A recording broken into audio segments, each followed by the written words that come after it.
All right. Hello, everybody. Welcome to the Ask a Teacher panel. My name is Lord Ryan Lazardo, Director of Work-Based Learning here at the Chamber of Commerce Hawaii. I'm excited to be co-facilitating this space with Ryan Shima Bakuro, who's a work-based learning coordinator, who you probably saw at the very beginning plenary session. So you got Ryan squared for this next hour, helping to co-facilitate this space. We are, again, so excited to be having a space with educators on the call to really answer, some questions some employers, post-secondary partners, community partners, and other educators might have when it comes to some expertise around work-based learning. So we built a really exciting board of, folks who have a lot of great experience in offering work-based learning opportunities through the academy systems, who might have had years of experience or, just started. And so we'll get a wealth of different types of knowledge here, all in the hopes of potentially having many of our employers on the call, as well as other school partners, enjoy and offer different work-based learning opportunities.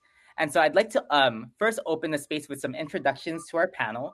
First, from IAEA High School, we have former Academy Director and Curriculum and Instructional Coach, Susan Gonzalez.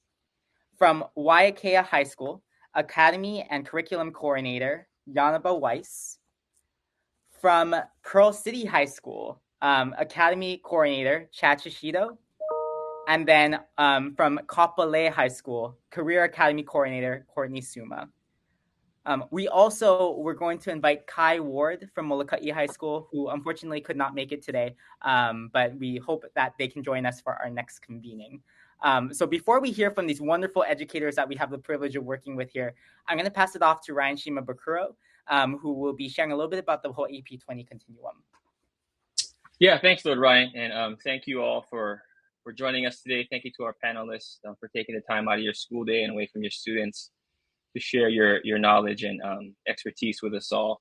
Lord Ryan and I wanted to kind of ground our discussion today in the work-based learning continuum to help frame the questions and conversations that are going to be coming through. The work-based learning continuum, if you could throw that up there, Marianne. The work-based learning continuum is a guide to articulate how work-based learning programs and experiences can be designed so Hawaii students are able to engage in meaningful experiences that are aligned to their pathways. Work-based learning is an educational strategy that provides learners with real-life work experiences that complement their academic instruction to build technical and employability skills.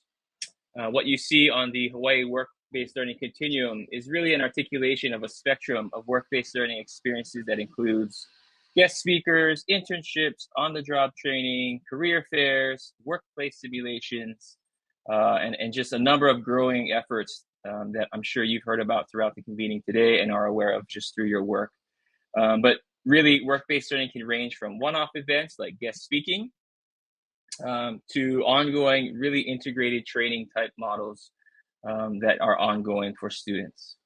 And what we do know about the Hawaii work-based learning continuum is how important employer and industry partners are in ensuring students have access to an integrated continuum of experiences that does span from awareness through training.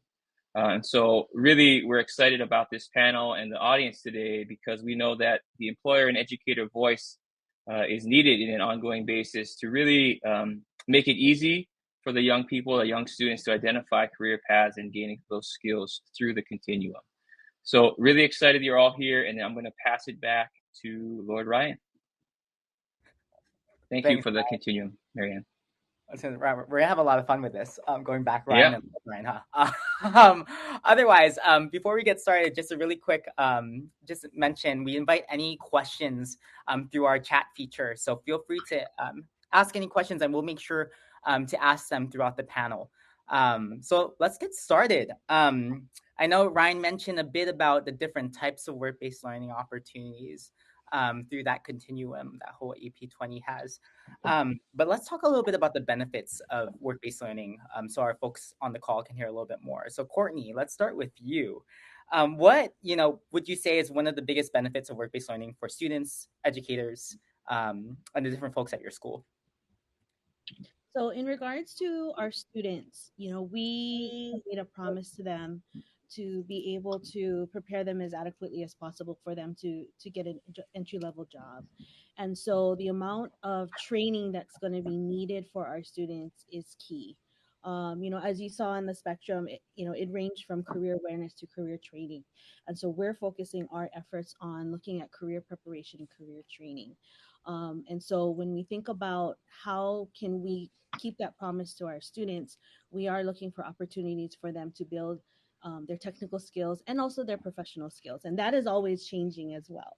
Right. So we have to keep up with the times in regards to kind of being able to stay current, to provide those opportunities as much as possible, and then align them right to what we do in the classroom for sure. Thanks, Courtney. Great answer for some of those benefits. Also, Yana, what about you? What are some of those benefits that you think are really beneficial for our students and educators? Definitely everything Courtney talked about.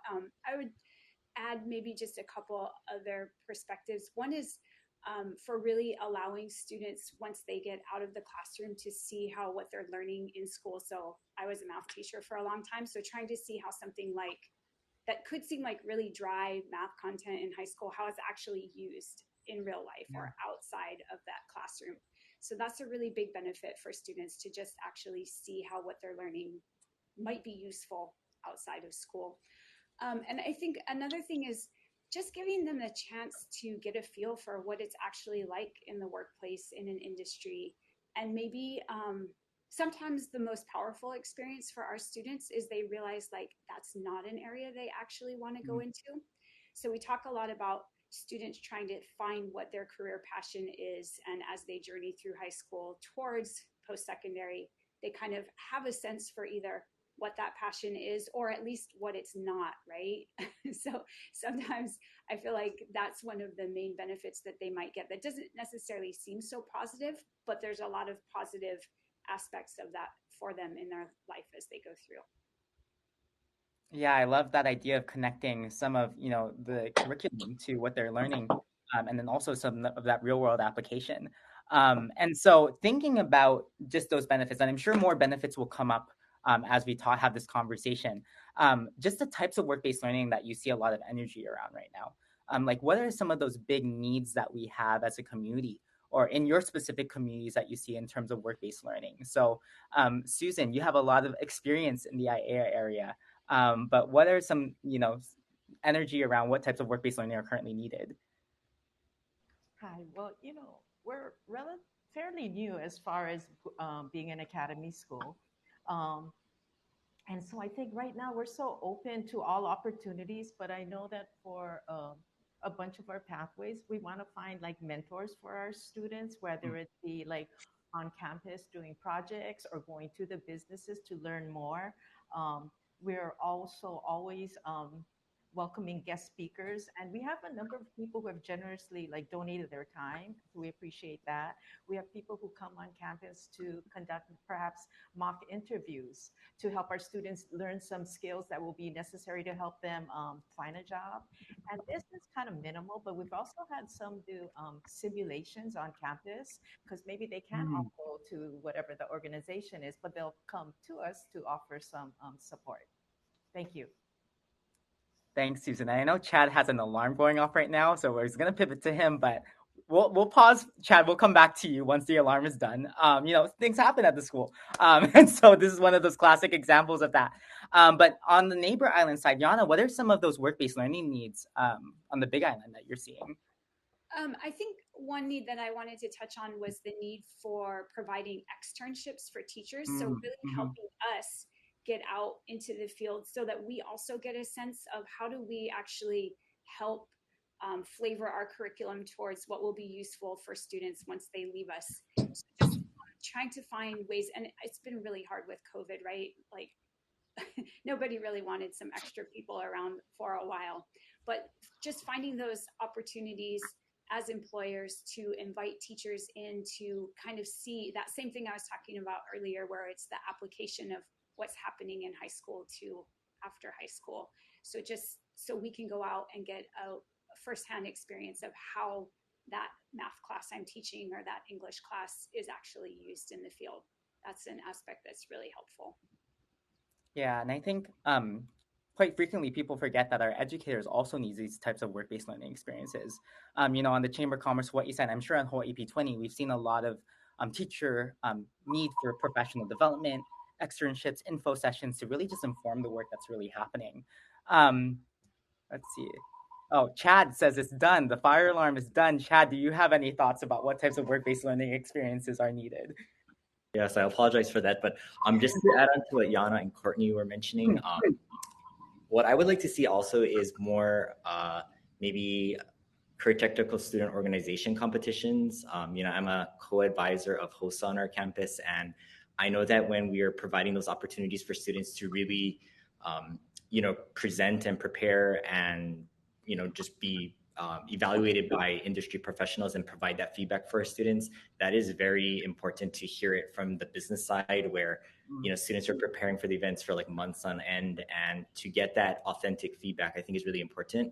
And I know that something's happening across the state are these enterprises. So these work-based learning opportunities that are on campus, like student-run cafes or the student-operated credit unions. That's definitely an opportunity that I would like to see kind of spread across the state, especially on our neighbor islands. Yep. Yeah, thanks, Chad. Yeah, so, I hate to continue down a deficit perspective, but we're talking about needs. Curious to hear about, some of the barriers that you've experienced in your work in trying to stand up work-based learning opportunities for students. Where are some of the pinch points that you've experienced? What are those things that are really hindering some of the implementation and some of the things that, we might be able to have a conversation about problem solving later in this panel? Let's throw it over to Courtney. I think obviously for the last 2 years, right, access to being able to go offsite was key. Honestly, initially, and we're still working through it for some of our career pathways, was just the flippant mindset, right, where it's okay to have a co-teacher, right, who has industry experience. Because when you think about career and technical education, a lot of our educators, at least at our school, they don't have necessarily that industry experience coming back to the classroom. It's more like it was something that kind of grew from their passion. And so changing their mindset about co-designing experiences was one of the biggest challenges initially. For some, like I said, for some career pathways at our school, it's something that they're still evolving. And that was just kind of them kind of getting over that. It didn't necessarily have anything to do with the industry themselves. As we continue to do that, I think as we continue to work on that and being able to see how it can be integrated and how that math lesson that Yana was talking about is applicable in the real world, it now looks at, okay, so what is out there? And so, the chamber has helped us, Hawaii P20 has helped us to be able to see those connections and just sustaining those connections and seeing what opportunities are out there is really right now kind of our pinch. A lot of our teachers are just redesigning the things that they've done to enhance what the industry needs. And so if we're thinking about another challenge, it could be also just being more aware of what is expected now, right, of our students in the workforce. Got it.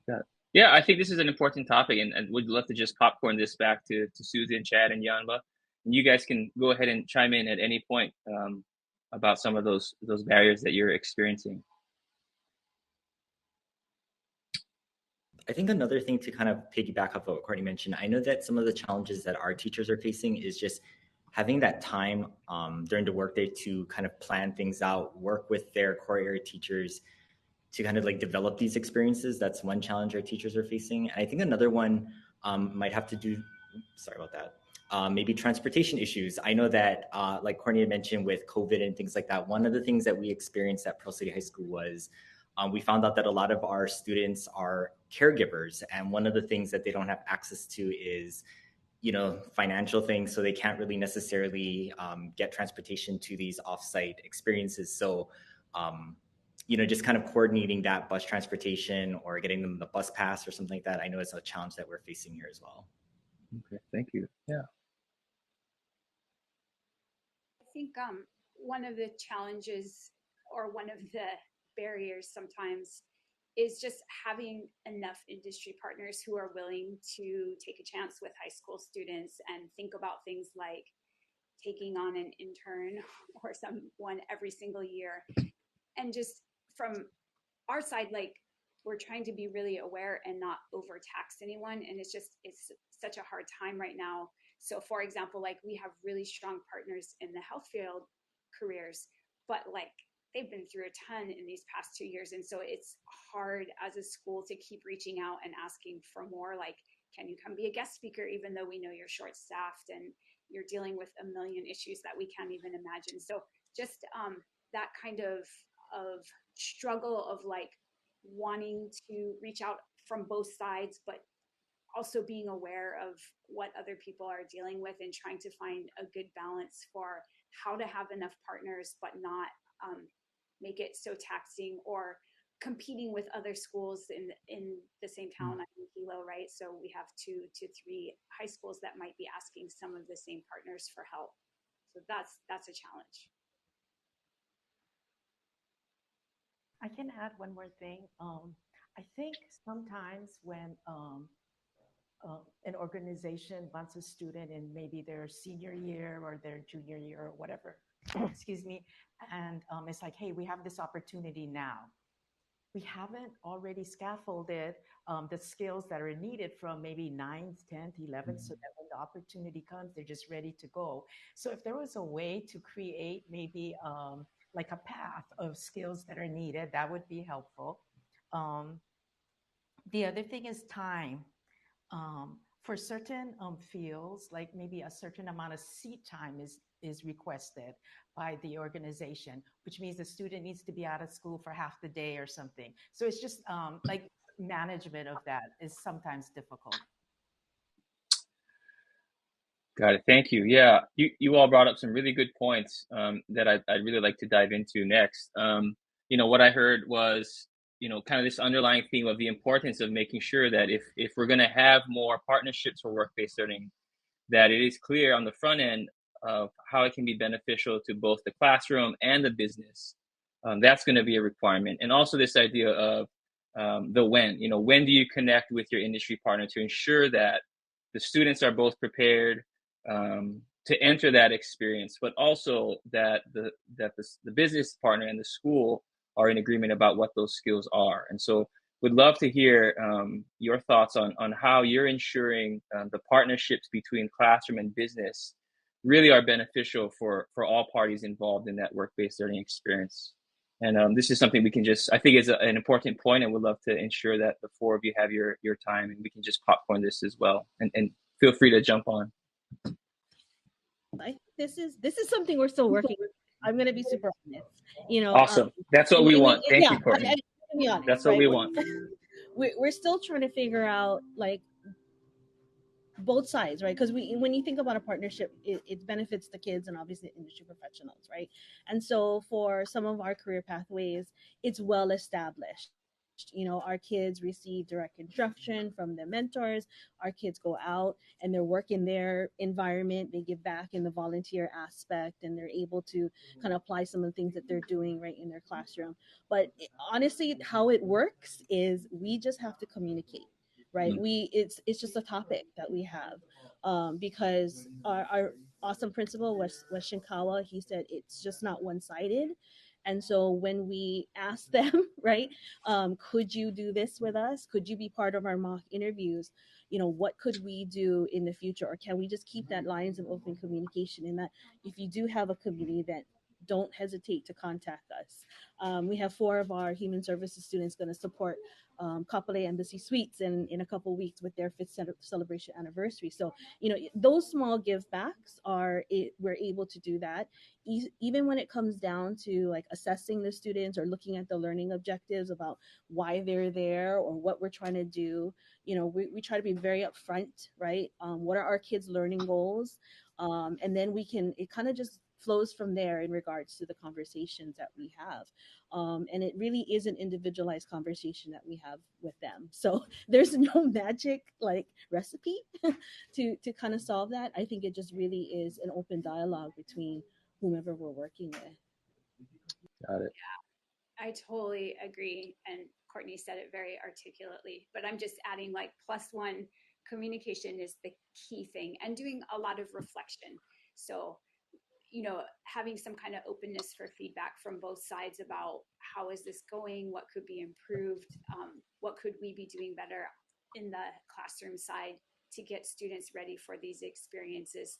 And I think one thing that's been really helpful is, like Susan was saying, to try to scaffold. So asking our partners what kinds of skills or what kinds of things would be helpful for students to come to you with, and then getting a lot of buy-in on campus from like the whole academy. Like, we're going to focus on these employability soft skills or whatever, and try from ninth grade to kind of build those in, so that as students go out into a job shadow or an internship or an extended project, whatever it is, that they kind of already are familiar with what that would be. And so just going back and forth again with the partner, with the communication of what do you folks really need? What are you hoping our students come to you with that we could help prepare? Okay. Chad, Susan, you want to offer anything? Yeah, for us, like it's our health pathway that is the most well established, and the business partners have been with us for a period of time.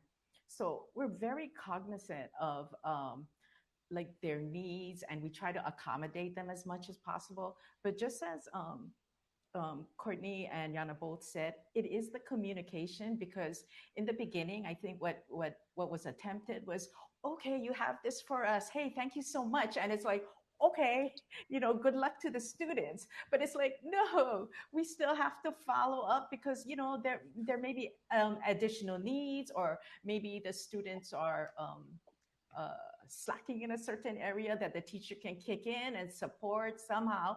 And so with that communication, we found that it was a lot easier to maintain that relationship, because for the organization, they could come through our school and say, hey, could you guys help us with this? And the students ended up being more successful also, because they weren't dropping out of a program or something like that. So I think that having someone on staff to directly communicate is important. And honestly, the businesses are also thinking like we're thinking now, right? I think maybe 10 years ago, we were always thinking of training, training, training, and looking at the technical side. But the conversations that we've had with our organizations that we support or have supported us, they are thinking about, in addition to, meeting the goals of the project, what other personal skills are we building? And so I feel like I commend them, right, to be kind of thinking about those things and sometimes bringing those things to the table, because it's not just meeting and helping them with the project. It's also kind of building the inner student, right, the inner person, for them to be successful, whether they choose to continue and get a job with the organization or not. I really appreciate the businesses thinking about the whole student, moving forward, and we do appreciate that very much.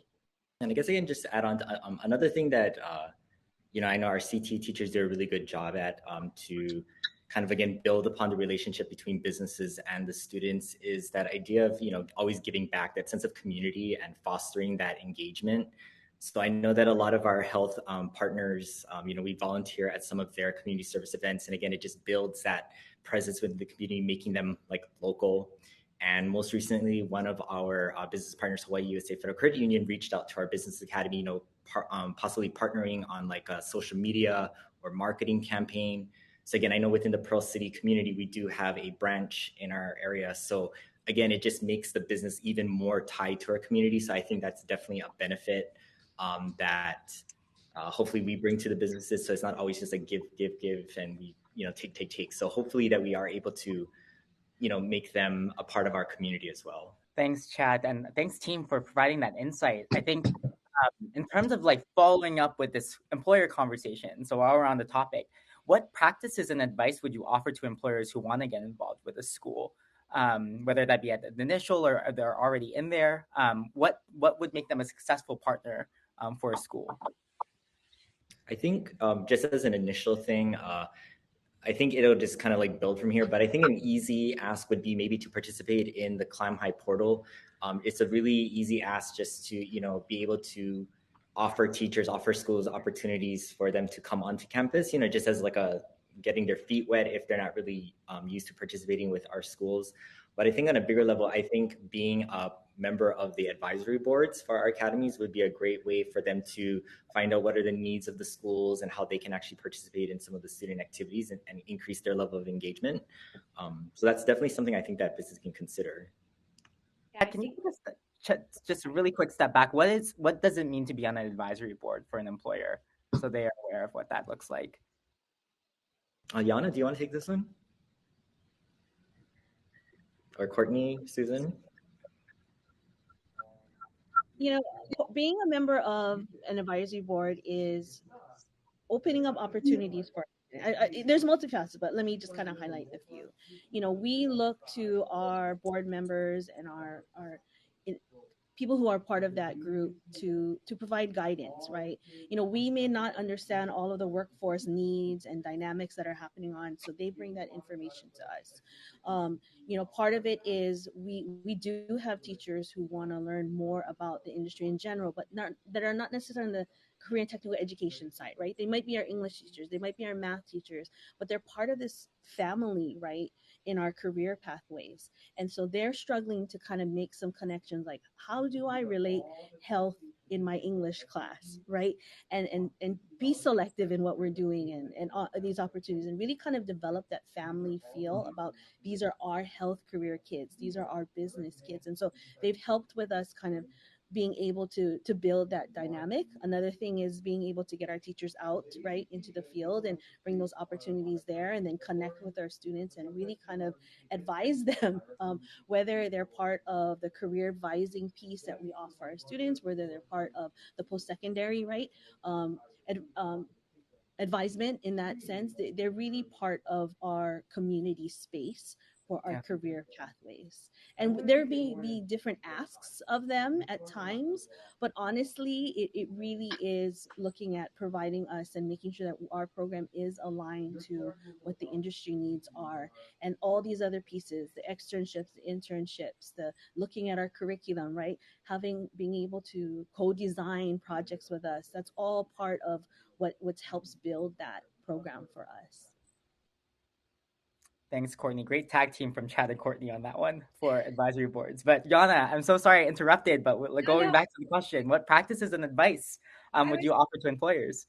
I was just going to say that I think it's good to start small. So start in a Mm. small way that you would feel comfortable, which maybe in my mind, that's like maybe you would be a guest speaker or through Climb High, or maybe it's in person, or maybe you set up the career fair for the school. Just something where it's like kind of a one-off, but just to get started. And then building from there, where maybe the next step is that you're looking towards offering certain opportunities for students in your business or your place of employment.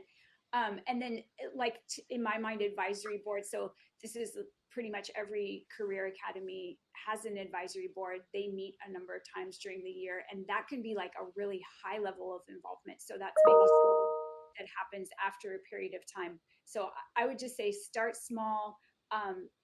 Don't forget, these are high school students. Sometimes they're shy, sometimes they're really nervous. And so just to have like somebody from outside the school come in, you know, they probably have lots of questions, but they may not really even know how to approach you. And so just starting small and being patient and realizing like, yeah, these are younger people who it's an awesome opportunity to be involved in their life, and then maybe moving towards thinking about mentoring somebody or Mm. working towards an internship, just kind of going along that continuum to start small and see where your comfort level is. Thanks, Yana. Susan and Courtney, anything to add? I think honestly, before, I know we tossed around the word climb high today in the portal. I know it came up in the previous sections, but we used to do old school. We used just to go to some local businesses pages and look to see if they do community things, and if we saw that community tab, it was the contact us site. So Mm. I don't know if we, you know, I understand that we've developed a great networking portal. Um, um, for, you know, for Hawaii. But in the event, right, if we have new businesses here today, and maybe they're not comfortable with joining such some type of networking site, that's available for us. Sometimes it's just that small thing about being able to add that to their company website, and knowing that we troll those things to get people involved with our school. Something small. Thanks, Courtney. And then Susan, anything to add to that? Yeah, I think for the advisory board, I mean, I think we were really lucky because people came and just said, "Hey, how can we help, or what can we do?" But they added so much just to the students' entire experience, because they brought us knowledge on maybe advertising, or you know.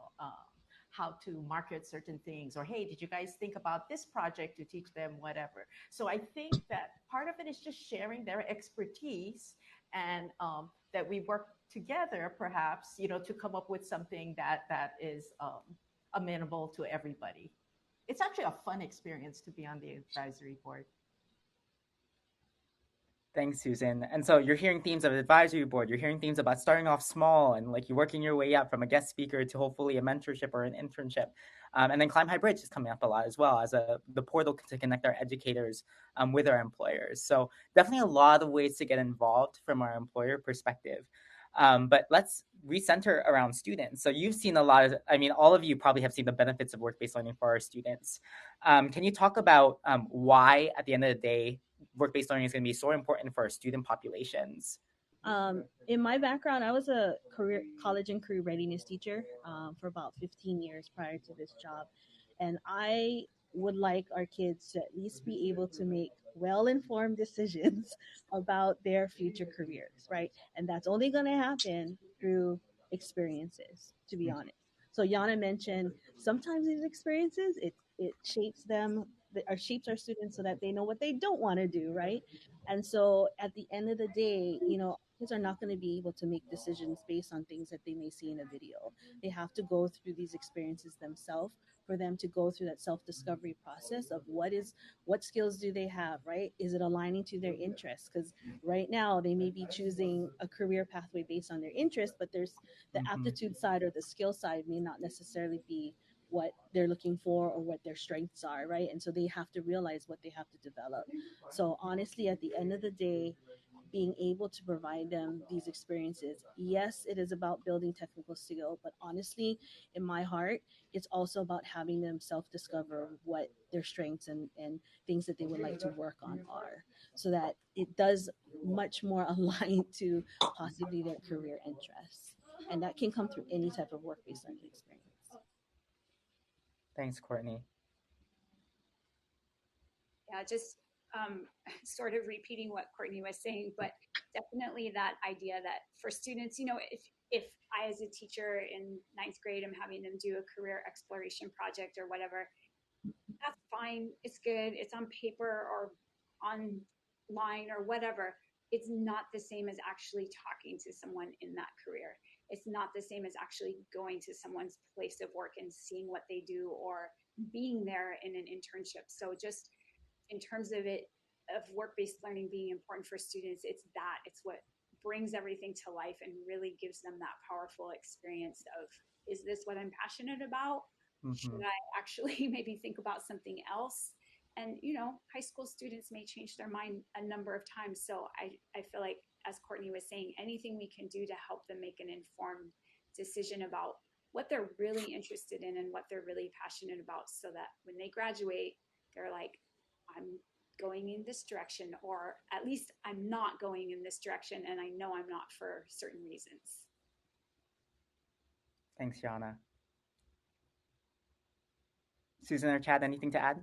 I can add that, relevancy of learning has always been important, but after the pandemic, it seems even more so. Like, for the students to come back, it's like, wait, why do I have to learn this? So going through these experiences, it brings the relevancy, like, just immediately, as to how you connect what's happening in school with what you're going to do. And there are a couple other things that I was thinking about, that to provide job opportunity for the future for some of our students who maybe never even thought that there was anything out there for them. Maybe they weren't thinking college or whatever. And it's like, oh, wait a minute, I could do this and I like this. And it just instills some passion in them also. but we've also had some who wanted to go to college but couldn't. So by going through maybe a certain certification or whatever, or let me give a plug to the Chamber of Commerce, even with that manufacturing one that just came to our school, and it opens doors for people. So for some of them, after they got a certification, they got a job that said, "Oh, okay, now I can maybe pay for college myself." So I think that it opens so many doors, and it supports the community in the long run because they'll stay and get a job or whatever. Yeah, thanks, Susan. And then Chad, I think anything? no, I think they all said it best. I think it's really important that reflection component, again, making sure that what they're doing in the classroom definitely connects to those real life experience outside of the classroom. And I think another benefit of WBO is just that encouragement that some of these kids need to hear, as teachers, as educators. We can tell them, like, you're great, you're good, but sometimes for whatever reason, they may not necessarily believe us. But when they go out into the industry and they get the same feedback, I mean, it makes their day, and it can kind of just really change what it is their outlook is. And I think that self-confidence, that booster, is also very important from WBO. Thanks so much, Chad. Got it. Yeah, thank you all. Let's project forward a little bit. And I know if you're in this space and you're in this work, you're definitely feeling the momentum that's been generated over the past couple years around pathways and work-based learning specifically. And you also recognize then that there is a definite, supply and demand issue for work-based learning. And so would love to hear from the panel just some of the factors that you think would really, either enable or accelerate more work-based learning opportunities for students, just from the, your perspectives that you're seeing, the conversations you're having with businesses, but really what can be done moving forward to really, like I said, enable and accelerate that process, knowing that more students will be needing along the continuum. And again, let's just popcorn this, and it's open to all. I think one of the things that that can happen at the school level is definitely rethinking what WBL is. I know that one of the things that we often struggle with is finding placement for students, because we think one student here, one student there. But I think as a school and as a department, we really need to rethink the group type WBL settings and single placement, but also just the kinds of experiences that we do offer.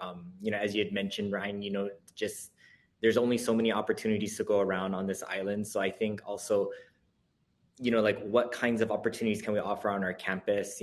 I've heard words like simulated experiences and those kinds of opportunities for students. So I think it's, again, as a school, like, just rethinking what does WBO mean for our students? What does it mean to them? That would be a good first place to start. We just literally just had this conversation with some of our academy leads about it. It does cost, right, to get our kids off campus. Sometimes it is that transportation factor, but just kind of looking at how can either we provide that same experience here, or how can we get our partners to be able to do that experience, or a part of that experience that they would have off campus on our campus. And that's not easy to do, right? There are certain things that just are not going to be able to be simulated, but can we get as close as possible? And that's just again communication and planning, right? Co-planning that opportunity with our business partners, our community organizations, and our teachers. And that does take a lot of time, but I think for a lot of our educators are in that mind shift already, right? Where if we can't get our kids there, how do we then create that experience for them on our site? Because then it comes down to looking like equity, right? Like, if we could only take a busload of kids and we have 270 kids in that career pathway, how do we make that more equitable, right, for our students? And so it may be less opportunities outside for them, but then if we can increase the amount of experience on our campus, that's even better for us. I think something that some of my work-based learning teachers were hoping I would express is that streamlining some of the paperwork and the expectations could help accelerate this process. Because sometimes we all get bogged down in, like, okay, what exactly permission forms need to be signed, or how does an industry partner come on campus? Like, just having somebody work out all of those things and make it as smooth as possible helps different work-based learning opportunities be provided. Great. I think moving forward, there are a couple areas that I think would help, and one would be I would like to see more opportunities for students with special needs. So they can't do everything, but just to give them a greater selection, perhaps to choose from, and to have the opportunity also to go off campus. But the second thing is, as we look at the schools, most schools have common pathways. So that's naturally going to mean there are only so many positions available, so many businesses available. And, we don't want to stretch everybody thin either. So I was thinking at some point, it's kind of like what Yana said, if we could kind of combine forces and perhaps make it so that maybe one place is the hotspot for this pathway, or someplace else is the hotspot for this pathway, and somehow work together to streamline what's going on. Got it. Yeah, I love the themes that you all brought up. Certainly, equity is the one that is glaring everyone in the face when we talk about pathways work at this point, just because of how quickly things have grown. But we also know that it is not equitable at this point. So I love that we brought that up. Also, this idea of synergy that's out there, and being more collaborative with one another, knowing that resources are tapped, and that capacity may be an issue as well moving forward. But yeah, let's keep going down this path. I think you brought up projecting forward, more simulated environments might be needed. Would love to dive more specifically into internships for high school students, because we also know that is going to be a need, or is already a need. But really would love to hear your thoughts about some of the things that you've done to stand up internships in your pathways, but also what others might be able to learn to take away to generate more. And we can just, again, open this up.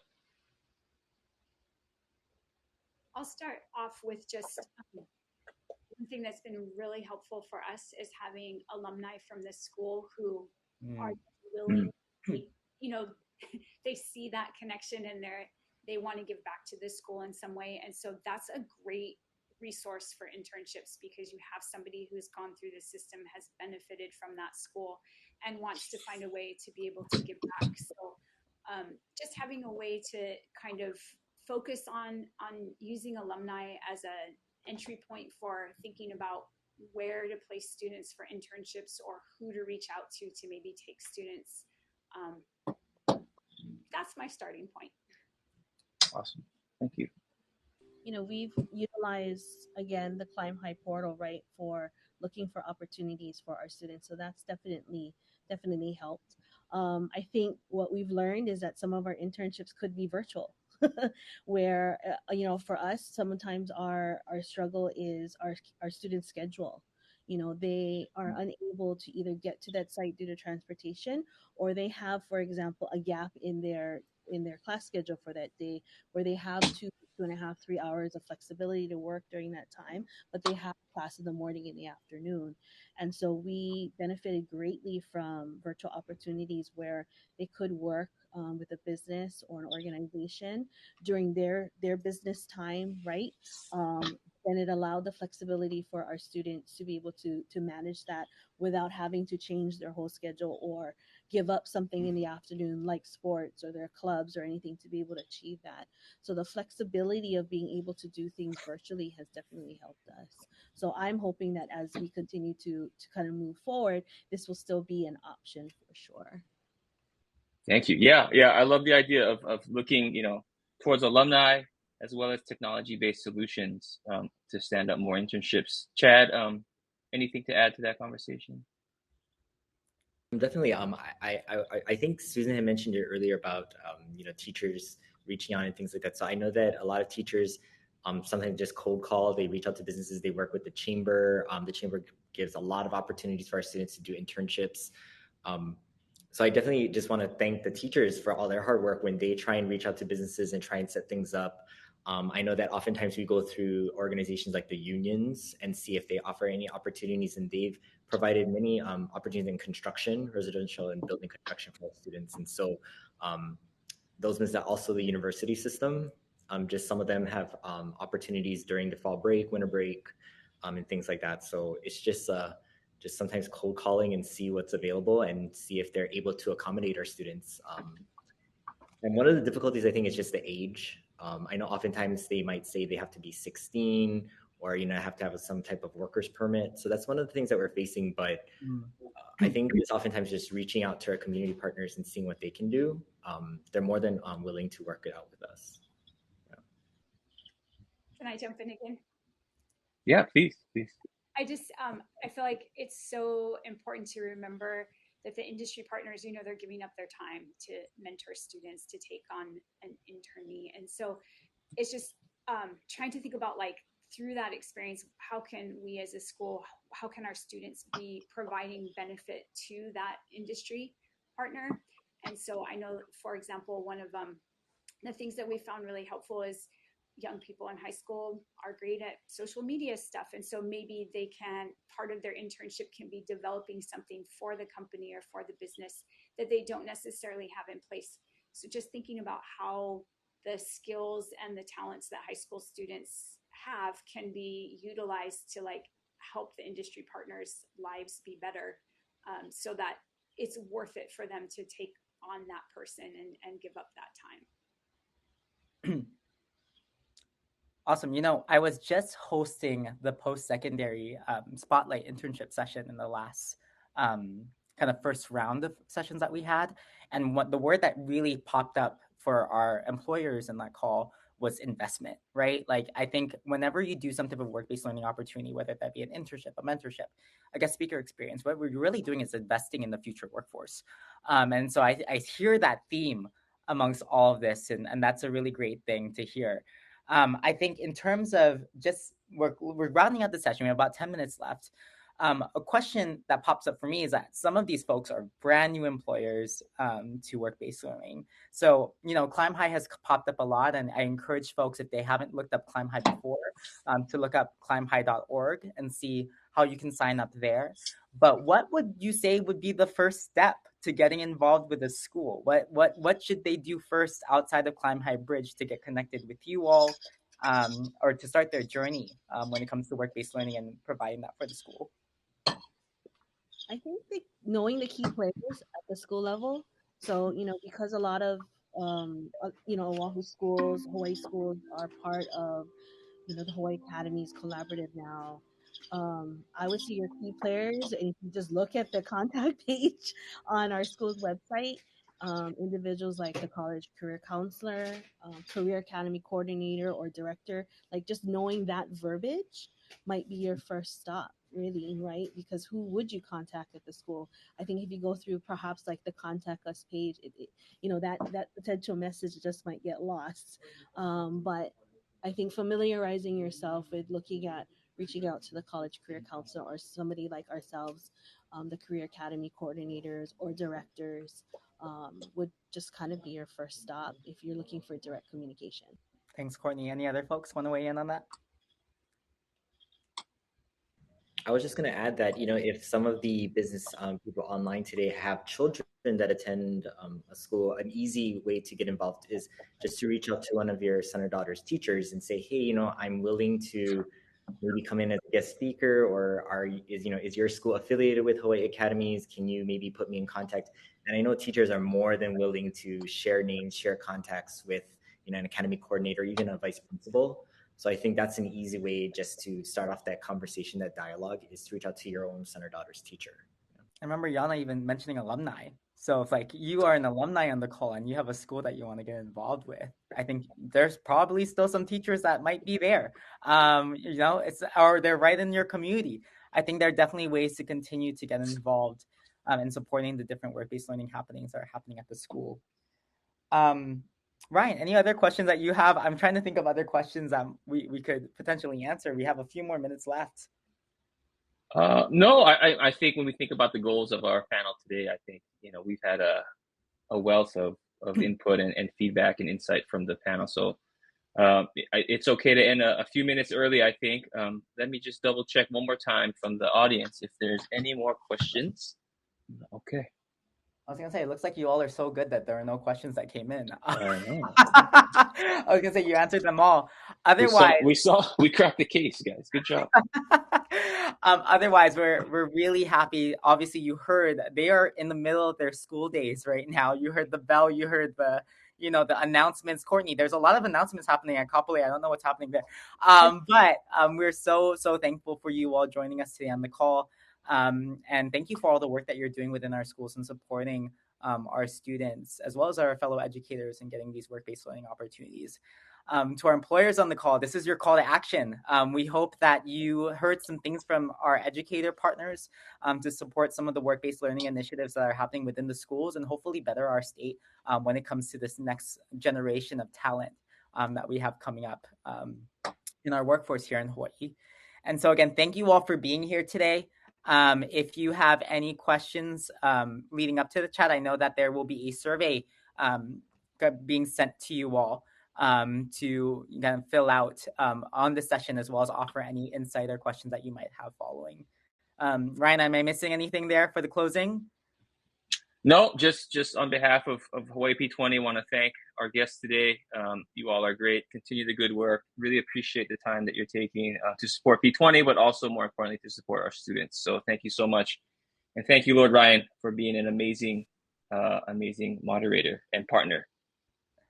We're gonna say again, thank you for being here today. We appreciate you rolling with the punches, just like in the classroom. You're never gonna know what's gonna happen, so here we are. Otherwise, have a great rest of your day, and we will see you next time. Aloha.